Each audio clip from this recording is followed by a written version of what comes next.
اور دوسرے مقام پہ اللہ کے نبی صلی اللہ تبارک و تعالیٰ نے فرمایا من یطع الرسول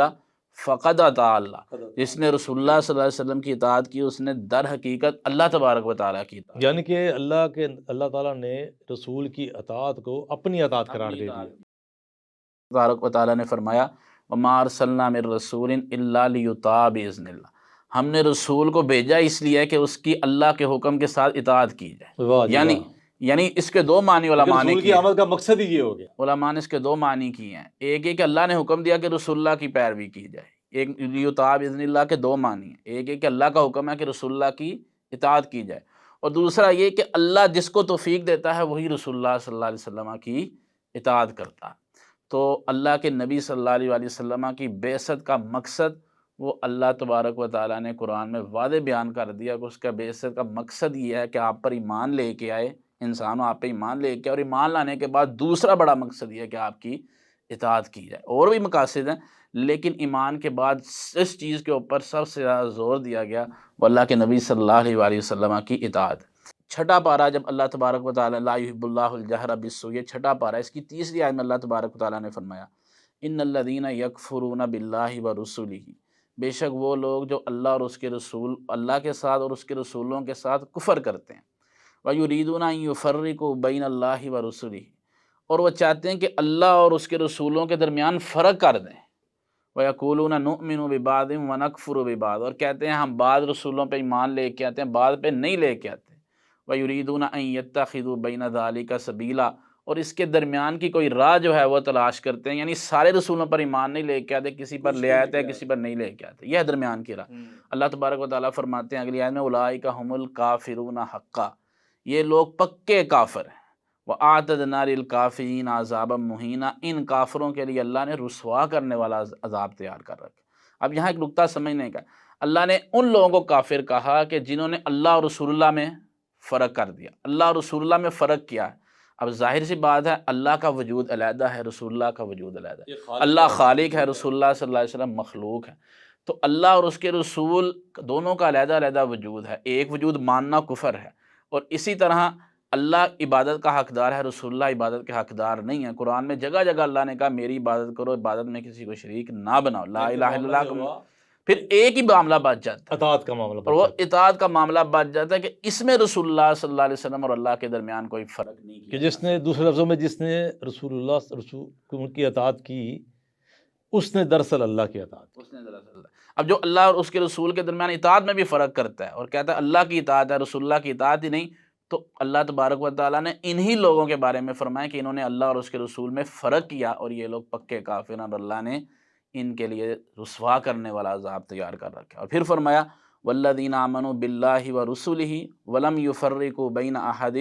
منہم اولئک سوف یؤتیہم اجورہم، اور جو لوگ اللہ اور رسولوں پر ایمان لے کے آئے اور کسی ایک کے درمیان بھی انہوں نے فرق نہیں کیا، یعنی اللہ پر بھی ایمان لے کے آئے، رسول اللہ پر بھی ایمان لے کے آئے، آپ دونوں کی اطاعت کی، اللہ تبارک و تعالیٰ نے ان لوگوں کے لیے، اللہ تبارک و تعالیٰ ان لوگوں کو ان کے نیک اعمال کا اجر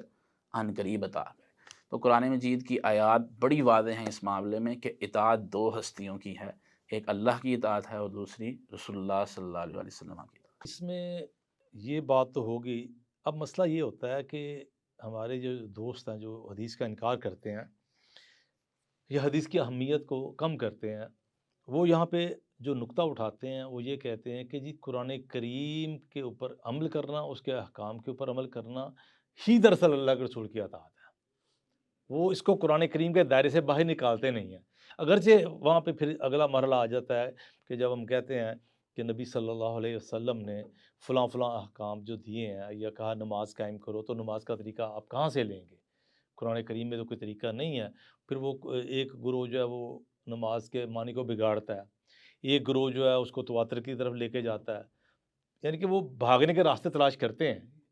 اور بھاگ تو نہیں پاتے۔ لیکن معاملہ یہ ہے کہ جب ہم کہتے ہیں کہ اللہ کے رسول کی اطاعت دراصل اللہ کی اطاعت ہے، ٹھیک ہے، اور وہ اس کو مقید کرتے ہیں قرآن کریم کے دائرے کے اندر، لیکن جب احکام کی تفصیل کا معاملہ آتا ہے تو پھر وہ بھاگتے ہیں۔ تو اس حوالے سے آپ کا کیا کہنا ہے؟ کہ اس حوالے سے بڑی ہی واضح بات ہے کہ اللہ تبارک و تعالیٰ نے خود قرآن میں یہ بات فرمائی وَأَنزَلْنَا إِلَيْكَ الذِّكْرَ لِتُبَيِّنَ لِلنَّاسِ مَا نُزِّلَ إِلَيْهِمْ، ہم نے آپ کی طرف ذکر کو نازل کیا، یعنی قرآن کو نازل کیا۔ کیوں نازل کیا؟ لِتُبَيِّنَ لِلنَّاسِ مَا نُزِّلَ إِلَيْهِمْ، تاکہ آپ لوگوں کے لیے وضاحت کریں اس چیز کی جو ان کی طرف نازل کیا گیا۔ قرآن کے نزول کا اللہ نے مقصد یہ بیان کیا۔ قرآن کے نزول کے کئی مقاصد ہیں۔ ایک مقصد اللہ تبارک و تعالیٰ نے یہ بیان کیا کہ یہ قرآن ہم نے اس لیے اتارا ہے تاکہ آپ لوگوں کو اس قرآن کی وضاحت کر کے بتائیں۔ اب سوال یہ ہے کہ اللہ کے نبی صلی اللہ علیہ وآلہ وسلم نے کیا اس قرآن کی وضاحت کی کہ نہیں کی؟ یقیناً کی، کیونکہ اس کی وجہ یہ کہ ان کا فرض تھا۔ یہ ان کے فرائض کے اندر، رسول کے فرائض کے اندر یہ بات شامل ہے کہ قرآن کی وضاحت کرنا۔ نبی کریم صلی اللہ علیہ وسلم کے فرائض میں اللہ تبارک و تعالیٰ نے جو فرض ایک رکھا ہے وہ کیا ہے؟ قرآن کریم کی وضاحت کرنا۔ اور پھر کوئی یہ کہہ سکتا ہے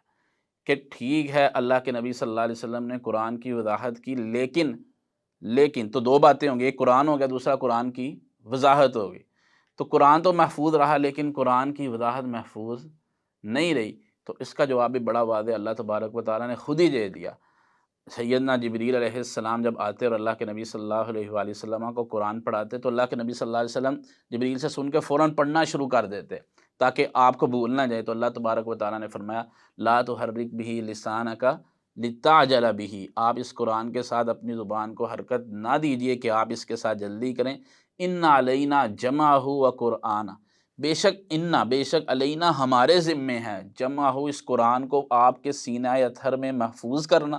و قرآنہ اور اس قرآن کو پڑھنا، یہ ہمارے ذمے ہے۔ فَإِذَا قَرَأْنَاهُ جب ہم اس کو پڑھیں، یعنی جبریل اب آپ کو پڑھائیں، فَاتَّبِعْ قُرْآنَهُ تو آپ قرآن کی پیروی کیجیے۔ ثُمَّ إِنَّ عَلَيْنَا بَيَانَهُ پھر اس قرآن کا بیان، یعنی اس قرآن کی وضاحت وہ بھی کیا ہے؟ ہمارے ذمے ہے۔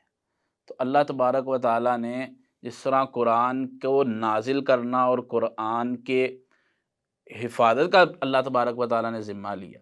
اسی طرح اللہ تبارک و تعالیٰ نے بیان القرآن یعنی قرآن کی وضاحت، اس کے بیان کا بھی اور اس کی حفاظت کا بھی اللہ تبارک و تعالیٰ نے۔ دیکھیں یہاں پہ یہ بات یہ ہے کہ ایک جگہ اللہ تعالیٰ فرما رہے ہیں کہ قرآن کی وضاحت کرنا ہماری ذمہ داری ہے، اور دوسری جگہ اللہ تعالیٰ حکم دے رہے ہیں نبی کریم صلی اللہ علیہ وسلم کو کہ آپ قرآن کی آیات کو کھول کھول کر بیان کیجیے۔ یعنی کہ دوسرے لفظوں میں نقطہ ان دونوں باتوں کو جب ملا کے دیکھا جائے گا تو اس کا مطلب یہ ہے کہ اللہ تعالیٰ نے نبی کو حکم دیا کہ آپ قرآن کی آیات کو کھول کھول کر بیان کیجیے، جب دوسری جگہ یہ کہا کہ ہماری ذمہ داری ہے، تو دراصل جو رسول کی ڈیوٹی ہے، رسول کا جو فرض ہے کھول کھول کے بیان کرنا، وہ اللہ کی عطا کردہ ڈیوٹی پوری کر رہے ہیں۔ اب اگلا مرحلہ یہاں پہ یہ آتا ہے کہ یہ ہمارے دوست جب غیر مسلموں سے مکالمہ کرتے ہیں اور یہ کہتے ہیں کہ جی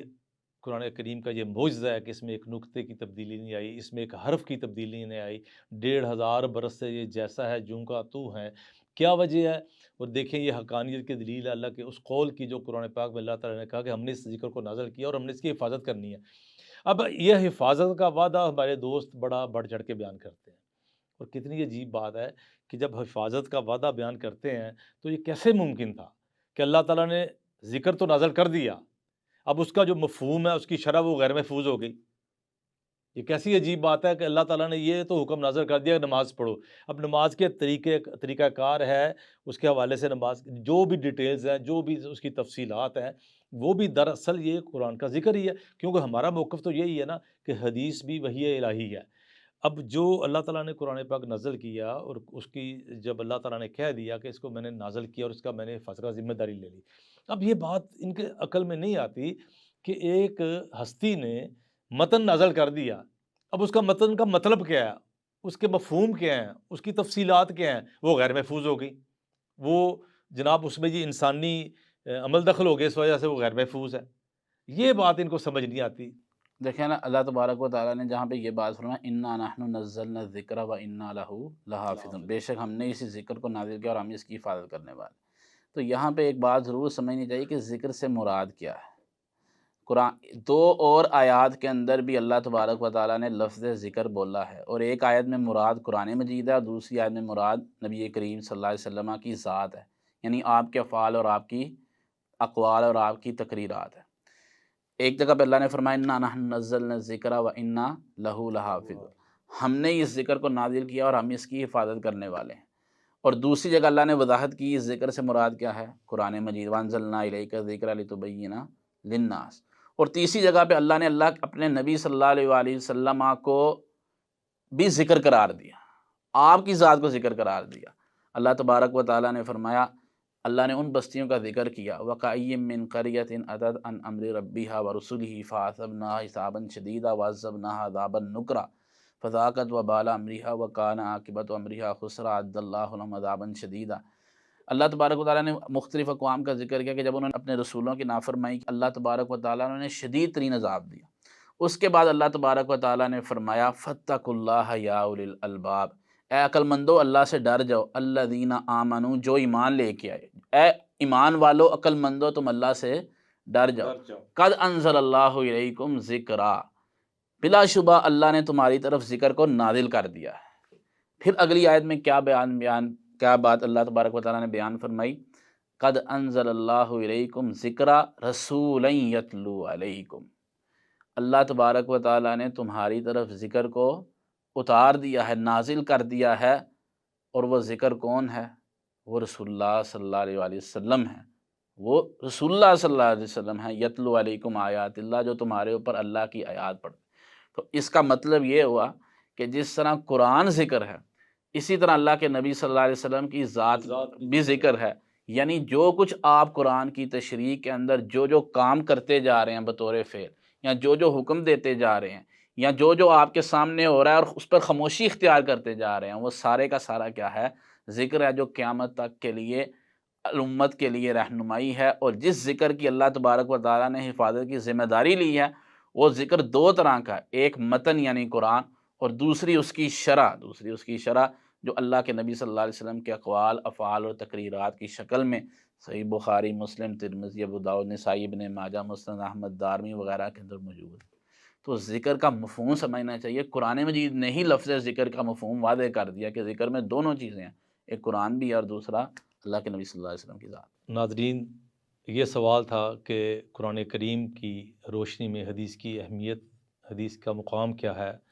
تو انشاءاللہ تعالیٰ یہ سلسلہ چلتا رہے گا، تو اس طرح ہی مختصر سوالات لے کے ہم آپ کے سامنے آتے رہیں گے۔ السلام علیکم ورحمۃ اللہ وبرکاتہ۔